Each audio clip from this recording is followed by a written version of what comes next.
Hey there folks, how you doing today? Hope all is going well for you. Welcome back to the farm. Please bear with any background racket that you might hear throughout this production. There's stuff going on right over there that sometimes interferes with what we're doing over here.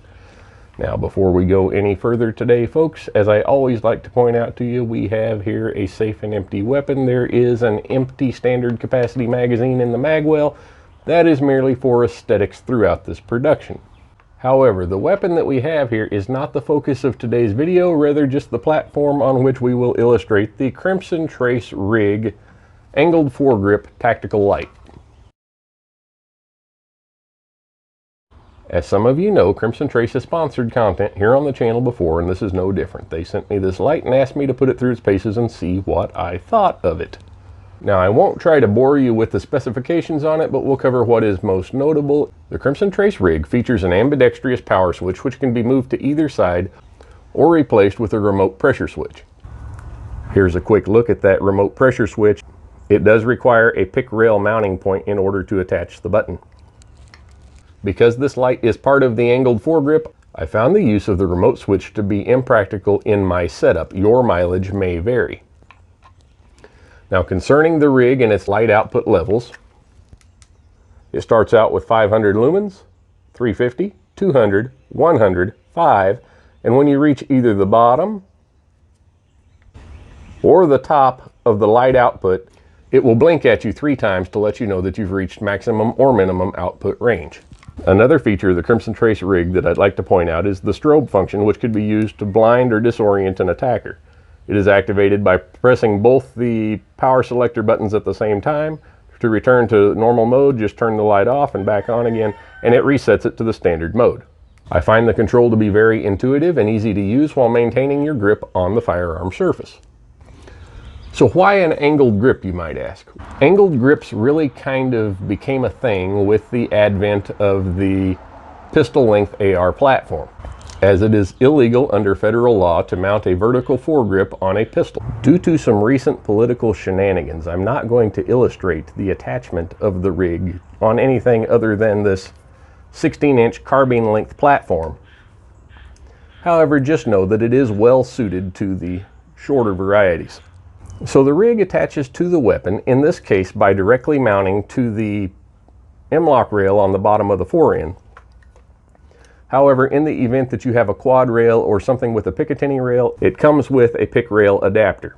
The rig is powered by a proprietary battery system located here on the side of the weapon. You pull a metal tab, you can retrieve the battery, and it reinstalls very easily. While I'm not a huge fan of proprietary battery systems, this one does seem to work well. It is rechargeable, and it comes with a second battery. That second battery fits right inside the oiler compartment on the bottom of a Magpul original equipment pistol grip. I have mine secured with a small piece of paracord, which makes retrieving it a little easier, as well as it keeps it from rattling around inside of the grip. Speaking of recharging those batteries, you don't even have to remove the battery from the light in order to recharge it. If you look right there on the side, I'll try to zoom in so you can see that a little better. The light is equipped with a USB style, I think it's micro USB, the one you can plug in either direction that most modern Android cell phones have now. That's what it takes to recharge it, and it can be done right on the weapon. Now you will notice that the rig is mounted very high and tight up underneath that rail. Of course, if you're using the pick rail adapter, it's going to hang a little bit lower, but it is relatively low profile and snag resistant.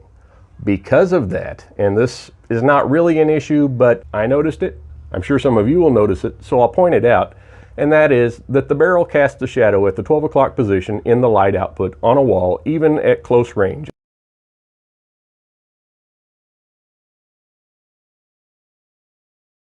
So you saw there that with the Picatinny rail mount, it did improve a little bit, but the shadow of the barrel was still visible at the 12 o'clock position. In a perfect world, the top of the housing here above the light would be a little bit thicker, say maybe 1/4 of an inch, bringing the entirety of the light down a little bit, and that would probably be enough to do away with that shadow casting. And I know some of you are probably already wondering, was that shadow cast visible through the LPBO on the top of the weapon? Yes, it was. And again, that distance was inside the house, checking stuff out distances. I think it was like 15, 16 feet from the wall. So take that for what it's worth. Speaking of what it's worth, the Crimson Trace rig has an MSRP of about $175, putting it in competition with some of the other premium lights that are on the market today. But if you are watching this, that means that you are a viewer of this channel, and while YouTube has some weird rules about putting links in the description of videos, if you will dig around down in the comments section, look for the pinned comment, you will find my affiliate link with Crimson Trace, as well as a coupon code good for 10% off the purchase of a Crimson Trace rig or any other product they sell. So what are the takeaways from all of this? I think the Crimson Trace rig is a pretty good light, a solid bargain. There were a couple of minor details that I didn't care for. Predominantly, the close proximity of the light to the rail, casting that shadow at the 12 o'clock position. I really wish that wasn't there, but I wouldn't let it be a disqualifying feature. The light output was very good. The controls were very easy to use. Throughout our testing with this product, we had 0 malfunctions. Once again, I think Crimson Trace has provided us with a quality product at a competitive price point. The regular viewers of this channel know that I am a proponent of a good weapon-mounted tactical light. If you are in the market for a tactical light and an angled foregrip or any combination thereof, I don't think you could go wrong with the Crimson Trace rig. But it seems once again I have kept you here long enough. I'd really like to hear your thoughts on this new product from Crimson Trace. Go ahead and shoot me a comment down below. Give us a like if you think we did well. Otherwise, please let us know in the comment section as to why. In the meantime, we'll see you next time. Take care. God bless.